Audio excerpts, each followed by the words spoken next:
হ্যাঁ, এই হচ্ছে পমফ্রেট মাছটাকে, এই দেখো নুন আর একটু হলুদ, অল্পই, খুব বেশি না, হলুদ, আর মেন যেটা হচ্ছে এই দেখো, দেখতে পাচ্ছ,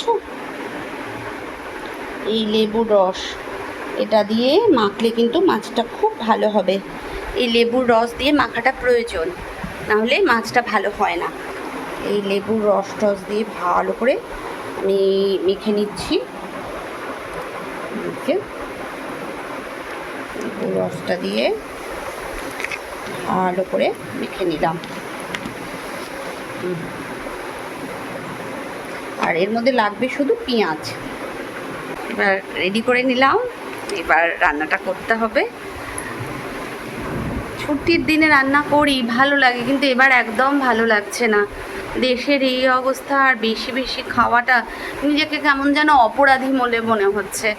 সত্যি আমরা দেশের থেকে শুধু অ্যাডভান্টেজ নিই, কাজের বেলা কিচ্ছু না। সত্যি মানে গুড ফর নাথিং লাগে নিজেকে।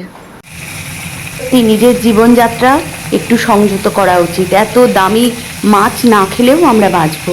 যাই হোক, এবার যখন কিনেই ফেলেছি, রান্নাটা একটু দেখে নাও। মাছটা ভালো করে তেলে ভেজে নিতে হবে, একটু কড়া করে, কেন পমফ্রেট মাছের কিন্তু একটু একটু গন্ধ বেরোয়। গন্ধ বলতে একটা সামুদ্রিক গন্ধ আর কি। এই জন্য আমি অনেকক্ষণ নুন, হলুদ, লেবুর রস দিয়ে মেখে রেখেছিলাম। তো এবার ওই পমফ্রেট মাছটা ভালো করে ভেজে নিলাম। এবার পমফ্রেট মাছটাকে আমি আজকে অন্যভাবে রান্না করব। জাস্ট গোটা গোটা এরকম লম্বা লম্বা করে বেগুনগুলোকে কেটে ওর পাশে দিয়ে দেবো, আর পেঁয়াজ লঙ্কা, জাস্ট পেঁয়াজ লঙ্কাটাকে বেটে ওর মধ্যে দিয়ে দেবো, আর ধনে পাতা, আর কিচ্ছু লাগবে না। দিয়ে স্টিমে মাছটাকে বসিয়ে দেবে। মানে মাছটাকে ভেজে তুলেও নিতে হবে না।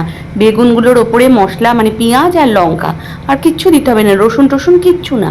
দেওয়ার পর এবার লাস্টে নামানোর আগে ধনে পাতাটা দেবে, ভীষণ টেস্টফুল হবে মাছ।